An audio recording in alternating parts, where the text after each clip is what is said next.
With centre O and DC is the tangent, DC tangent है of circle and BAC 30 degree ये भी दे दिया गया। हमें बताना है BC इक्वल टू BD यानी this side equal to this side. बहुत ही आसान सा क्वेश्चन है, ध्यान से देखिएगा। यहां पे दो थ्योरम यूज हो रहे हैं और वो थ्योरम क्या है मैं बताते भी चलूंगा। क्वेश्चंस अब देखिए इसमें हो क्या रहा है, ये 30 डिग्री आपको पता है तो आप AB डायमीटर की हेल्प से, AB डायमीटर की हेल्प से आप इस एंगल को, जिस एंगल का नाम है ACB, ये पता कर सकते हैं, ये होगा 90 डिग्री। तो आप लिख लीजिए एंगल ACB इज 90। ऐसा क्यों?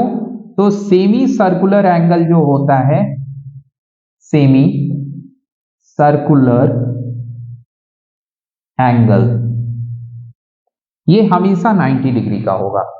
ठीक है, डायमीटर के थ्रू आर्क पे जो एंगल बनता है इसे हम सेमी सर्कुलर एंगल बोलते हैं और ये 90 डिग्री का होता है।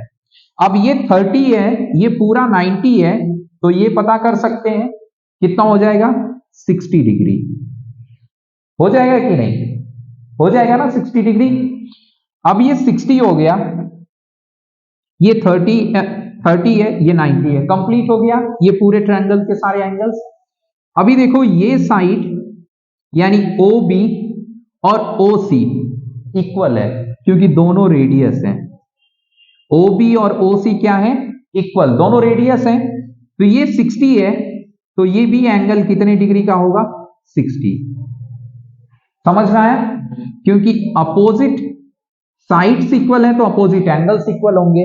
तो यानी आप लिखोगे OCB, एंगल OCB और एंगल OBC इक्वल होंगे, है ना, 60 डिग्री और 60 डिग्री। तो क्यों, रीजन आप लिखोगे कि एंगल्स, है ना, angles opposite side, angles of opposite sides are always equal in a isosceles triangle. ठीक है, तो आइसोसेलेस ट्रायंगल की प्रॉपर्टी से ये दोनों एंगल्स भी क्या हो जाएंगे, इक्वल, क्योंकि ये दोनों साइड इक्वल है। ठीक है, अब आगे आते हैं हम। अब देखिए ये 60 तो ये कितना होगा, ये भी 60। इक्विलैटरल ट्रायंगल हो गया OBC, हो गया कि नहीं हो गया। अब ये 60 है तो ये कितना होगा, लीनियर पेयर से आप बता सकते हैं, ये 120 डिग्री होगा। कितना होगा, 120 डिग्री। समझ में आ रहा है। अब आते हैं हम OCD ट्रायंगल में। देखिए OC क्या है, रेडियस है, और DC क्या है, टेंजेंट। तो ये C हो गया पॉइंट ऑफ कांटेक्ट, तो OC CD पे 90 डिग्री बनाएगा क्योंकि रेडियस टेंजेंट पे कितने डिग्री बनाता है, 90 डिग्री। तो ये 60 है, ये 90 है, तो ये कितना हो गया, ये हो जाएगा 30 डिग्री। अब ये 120 है, ये 30 है, तो ये कितना होगा, कितना हो जाएगा, ये भी 30 हो जाएगा। अब ये दोनों एंगल इक्वल है BCD ट्रायंगल में, 30 और 30, तो यानी ये साइड इक्वल होगा, इक्वल होगा कि नहीं।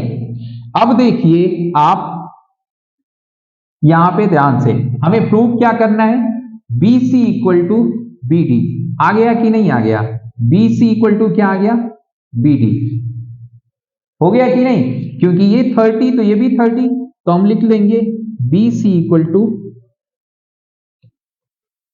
BD, क्योंकि BCD triangle BCD is isosceles.